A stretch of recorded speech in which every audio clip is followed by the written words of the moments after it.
اور تو اپنی زندگی میں اس کے بیٹے یعقوب کو بھی دیکھ لے گی۔ اب 3 بشارتیں جمع ہو گئیں۔ بیٹا پیدا ہوگا، لمبی عمر ملے گی یعنی بیٹا جوان ہوگا، اور پھر وہ اپنے پوتے کو بھی دیکھے گی۔ اس سے بڑھ کر کیا عزت اور تکریم ہو سکتی ہے؟ اس لیے جب نبی کریم صلی اللہ علیہ وسلم سے پوچھا گیا کریم یعنی عزت والا کون ہے، تو آپ نے فرمایا کریم بن کریم بن کریم بن کریم، یعنی یوسف بن یعقوب بن اسحاق بن ابراہیم علیہ السلام۔ مطلب یہ کہ نبی بن نبی بن نبی بن نبی۔ یہ یوسف علیہ السلام کی شان ہے کہ خود بھی کریم، باپ بھی کریم، دادا بھی کریم اور پردادا بھی کریم۔ اس سے بڑھ کر عزت افزائی کیا ہو سکتی ہے؟ بہرحال فرشتوں نے انہیں خوشخبری دی۔ پھر انہوں نے ابراہیم کو ایک صاحب علم لڑکے کی بشارت دی۔ خوشخبری سن کر سیدہ سارہ حیران ہوئی، مارے حیرت کے منہ سے ہلکی سی چیخ نکل گئی۔ انہوں نے اپنے رخسار پر ہاتھ مارا جیسا کہ عورتوں کی عادت ہوتی ہے، کہنے لگی ہائے افسوس، کیا میں بچہ جنوں گی حالانکہ میں بانجھ ہوں اور میرے خاوند بوڑھے ہیں؟ یہ تو حیرت کی بات ہے۔ ایک دوسری جگہ اللہ تعالیٰ نے یہ الفاظ فرمائے، کہنے لگی میں بوڑھی اور بانجھ ہوں، بھلا میں بچے کو کیسے جنم دوں گی؟ اس پر فرشتوں نے کہا تو اللہ کے حکم پر تعجب کرتی ہے، اے اہل بیت، یہ تو اللہ کی تم پر رحمت اور برکت ہے، وہ بہت بزرگ اور قابل تعریف ہے۔ دوسری آیت میں ہے انہوں نے کہا اسی طرح تیرے رب نے فیصلہ کیا ہے اور ہمیں کہا ہے، یقیناً وہ بہت حکمت والا ہے اور علم رکھنے والا ہے۔ یہ تھی اسحاق علیہ السلام کی ولادت کی خوشخبری۔ ابراہیم علیہ السلام مکے میں سیدنا اسماعیل علیہ السلام سے ملنے کے لیے آتے رہتے تھے۔ ایک روز آئے تو ان سے کہا اے میرے بیٹے، اللہ تعالیٰ نے مجھے حکم دیا ہے کہ اس مقام پر اللہ کا گھر تعمیر کرنا۔ اسماعیل علیہ السلام نے فوراً کہا میں حاضر ہوں۔ اس طرح انہوں نے کھدائی شروع کی۔ ایسے میں انہیں شیش علیہ السلام کی تعمیر کے آثار نظر آئے۔ انہوں نے اس پر تعمیر شروع کر دی۔ ایک روایت میں یہ بھی ہے کہ انہوں نے فرشتوں والی بنیادوں کے آثار بھی دیکھے۔ نبی کریم صلی اللہ علیہ وسلم کی جوانی کے دنوں میں جب مکے کے قریش نے کعبے کی تعمیر نئے سرے سے کی تو انہوں نے اس کی بنیادوں کو گہرا کرنا چاہا۔ وہ کھدائی کرتے ان سبز پتھروں تک پہنچ گئے جو پہاڑوں کی چوٹیوں کی طرح نظر آ رہے تھے۔ انہوں نے ان پتھروں کو نکالنا چاہا۔ ایک شخص نے کدال کے ذریعے ایک پتھر کو باہر نکالا تو اس کے نیچے سے اتنا نور نکلنے لگا کہ قریب تھا وہ شخص اندھا ہو جاتا۔ پھر پتھر خود بخود نیچے جا گرا اور اپنی جگہ پر جم گیا۔ اس کے بعد لوگوں نے ان پتھروں کو ہاتھ نہ لگایا اور تعمیر شروع کر دی۔ قرآن مجید میں تعمیر کعبہ اور بیت اللہ کا تذکرہ اس طرح آیا ہے، اور جب ہم نے بیت اللہ کے مکان میں ابراہیم کو جگہ دی اور فرمایا کہ میرے ساتھ شرک نہ کرنا اور میرے گھر کو طواف، قیام اور رکوع و سجود کرنے والوں کے لیے پاک رکھنا، اور فرمایا بے شک لوگوں کے لیے جو پہلا گھر تعمیر کیا گیا ہے وہ مکہ میں ہے، وہ جہان والوں کے لیے برکت اور ہدایت کا ذریعہ ہے، اس میں واضح نشانیاں ہیں، مثلا مقام ابراہیم، تو جو کوئی حرم میں داخل ہوگا وہ امن میں آ جائے گا۔ اور یاد کرو اس وقت کو جب ابراہیم کو اس کے پروردگار نے کئی باتوں کے ذریعے آزمایا، وہ ان میں پورے اترے تو اللہ نے فرمایا میں آپ کو تمام لوگوں کا امام بنا رہا ہوں۔ ابراہیم نے کہا اے میرے رب، میری اولاد میں سے بھی امام بنائیے۔ جواب میں اللہ نے فرمایا میرا امامت کا وعدہ ظالم لوگوں کے لیے نہیں ہے۔ اور اس وقت کو یاد کرو جب ہم نے بیت اللہ کو ثواب اور امن کی جگہ بنا دیا اور لوگوں نے مقام ابراہیم کو جائے نماز بنا لیا۔ ہم نے ابراہیم کو حکم دیا کہ میرے گھر کو طواف، اعتکاف، رکوع اور سجود کے لیے پاک رکھو، اور وہ وقت بھی یاد رکھو جب ابراہیم نے دعا کی اے پروردگار اس شہر کو امن والا بنا دے اور اس کے مومن بندوں کو پھلوں کا رزق عطا کر۔ اللہ تعالیٰ نے فرمایا میں کافروں کو بھی تھوڑا فائدہ دوں گا، پھر انہیں آگ کے عذاب کی طرف بے بس کر دوں گا، یہ پہنچنے کی جگہ بری ہے۔ اور وہ وقت یاد کرو جب ابراہیم اور اسماعیل بیت اللہ کی بنیادوں کو بلند کر رہے تھے اور دعا مانگ رہے تھے، اے ہمارے رب، ہماری محنت کو قبول فرما، تو دعا کو سننے والا، جاننے والا ہے، اور ہمیں اپنا فرما بردار بنا، ہماری اولاد میں سے بھی ایک فرما بردار گروہ بنا، اور ہمیں عبادت کا طریقہ سکھا، اور ہم پر رجوع فرما، کیونکہ تو ہی توبہ قبول کرنے اور رحم فرمانے والا ہے۔ اے ہمارے رب، ان لوگوں میں انہی میں سے ایک رسول بھیج جو ان پر تیری آیات کی تلاوت کرے اور انہیں کتاب و حکمت سکھائے، انہیں پاک کرے، یقیناً تو غالب حکمت والا ہے۔ تعمیر کے دوران جب ابراہیم علیہ السلام اس مقام تک پہنچے جہاں آج حجر اسود ہے تو اللہ تعالیٰ نے جنت سے ایک سفید پتھر بھیجا۔ حدیث میں ہے یہ پتھر نہایت سفید تھا، اب سیاہ ہو گیا ہے۔ انسانوں کی غلطیاں اس کے سیاہ ہونے کا سبب بنی۔ جب دیواریں انسانی قد کے برابر ہو گئیں تو اسماعیل علیہ السلام ایک پتھر لے آئے۔ اب ابراہیم علیہ السلام اس پتھر پر کھڑے ہوئے، وہ ننگے پاؤں تھے۔ اسی وقت پتھر پگھل گیا، ان کے پاؤں اس کے اندر کسی قدر دھنس گئے، پتھر پر ان کے پیروں کے نشانات آ گئے۔ اسی پتھر کو آج مقام ابراہیم کہا جاتا ہے۔ پہلے یہ پتھر بیت اللہ کی دیواروں کے ساتھ رکھا گیا تھا۔ جب لوگ طواف کے لیے آتے تو سیدنا ابراہیم کے پیروں کے نشانات دیکھنے کے لیے یہاں ہجوم ہو جاتا۔ اس طرح طواف کرنے والوں کو دقت کا سامنا ہوتا۔ سیدنا عمر رضی اللہ عنہ نے صحابہ کرام کے مشورے سے اس پتھر کو اس جگہ سے قدرے ہٹا کر نماز کی صفوں کے قریب کر دیا تاکہ طواف کرنے والوں کو دقت نہ ہو۔ یہ مقام بہت مقدس ہے۔ اللہ نے فرمایا ہے، تم مقام ابراہیم کو جائے نماز مقرر کر لو۔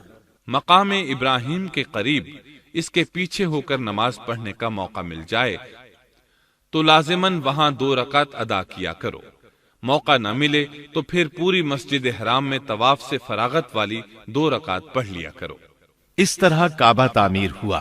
تب نیا حکم آیا، لوگوں میں جو استطاعت رکھے اس پر اللہ کے لیے حج بیت اللہ فرض ہے، اور جو شخص جان بوجھ کر اعراض کرے تو اللہ جہانوں سے بے نیاز ہے اور اسے اس کی کوئی پرواہ نہیں۔ ادھر ابراہیم علیہ السلام کو اللہ تعالی کی طرف سے اشارہ ہوا، لوگوں میں حج کا اعلان کر دیں۔ ابراہیم علیہ السلام کہنے لگے، اللہ میری آواز بھلا کس کس تک پہنچے گی؟ جواب آیا، آپ کے ذمے آواز لگانا ہے، پہنچانا ہمارا کام ہے۔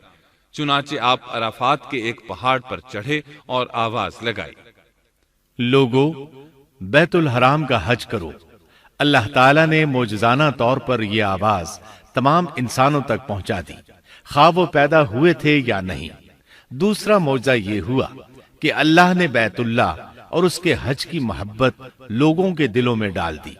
اللہ نے فرمایا، وَأَذِّن فِي النَّاسِ بِالْحَجِّ يَأْتُوكَ رِجَالًا وَعَلَى كُلِّ ضَامِرٍ يَأْتِينَ مِن كُلِّ فَجٍّ عَمِيقٍ۔ اور آپ لوگوں میں حج کا اعلان کر دیں، وہ آپ کی طرف پیدل بھی آئیں گے اور دبلے پتلے اونٹوں پر بھی دور دور سے آئیں گے۔ اس طرح لوگ پیدل اور سوار ہو کر کثرت سے حج کے لیے آنے لگے اور یہ ویران علاقہ آباد ہونے لگا۔ یہ تھے حالات اور واقعات ابراہیم علیہ السلام کے۔ آپ نے 175 سال کی عمر میں وفات پائی۔ آپ سے پہلے سیدہ ہاجرہ علیہ السلام نے وفات پائی اور ان کی وفات سے کچھ ہی عرصہ بعد سیدہ سارہ علیہ السلام 127 سال کی عمر میں فوت ہو گئیں۔ ان دونوں کی وفات کے بعد آپ غمگین رہنے لگے۔ آخر اتنی مدت تک ساتھ رہا تھا۔ آپ خلیل الرحمن تھے، آپ پر صحیفے بھی نازل ہوئے، آپ اللہ کے بے حد شکر گزار تھے۔